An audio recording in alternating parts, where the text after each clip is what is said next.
7 ઇન્ડિયામાં આપ સૌનું હાર્દિક સ્વાગત છે। આવો જોઈએ આજના સમાચાર।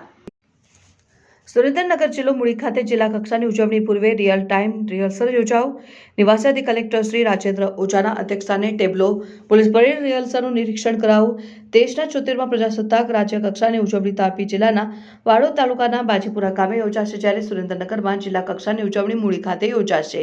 જે અન્વયે આજે મૂળી ગામના પ્રવેશદ્વાર સામેના ગ્રાઉન્ડ ખાતે રિયલ ટાઈમ રિહર્સલ યોજાયું, જેમાં નિવાસી અધિક કલેક્ટર શ્રી રાજેન્દ્ર ઓઝાના અધ્યક્ષસ્થાને કાર્યક્રમ અને પોલીસ પરેડ રિહર્સલનું નિરીક્ષણ કરાયું હતું। રિહર્સલમાં ધ્વજવંદન તથા રાષ્ટ્રધ્વજને સલામી આપી રાષ્ટ્રગાન કરવામાં આવ્યું। બાદમાં જિલ્લા પોલીસના જવાનો દ્વારા જોમસભર વાતાવરણમાં અનુશાસનબદ્ધ પરેડ રજૂ કરવામાં આવી હતી। ત્યારબાદ જિલ્લાના વિવિધ વિભાગો દ્વારા ટેબ્લો પ્રદર્શન કરવામાં આવ્યું। આ પ્રસંગે નિવાસી અધિક કલેક્ટરશ્રીએ સમગ્ર કાર્યક્રમની બેઠક વ્યવસ્થા, આમંત્રિત મહેમાનો અને જાહેર જનતા માટેની વ્યવસ્થાઓ, પાર્કિંગ, પીવાના પાણી સહિત આનુષાંગિક વ્યવસ્થાઓની સમીક્ષા કરી જરૂરી સૂચનો કર્યા હતા। રિહર્સલમાં આસિસ્ટન્ટ કલેક્ટર શ્રી કલ્પેશભાઈ શર્મા, જિલ્લા ગ્રામ વિકાસ એજન્સી નિયામક શ્રી RM જાલંધરા, નાયબ પોલીસ અધિક્ષક શ્રી અને વિવિધ વિભાગોના અધિકારીશ્રીઓ ઉપસ્થિત રહ્યા હતા।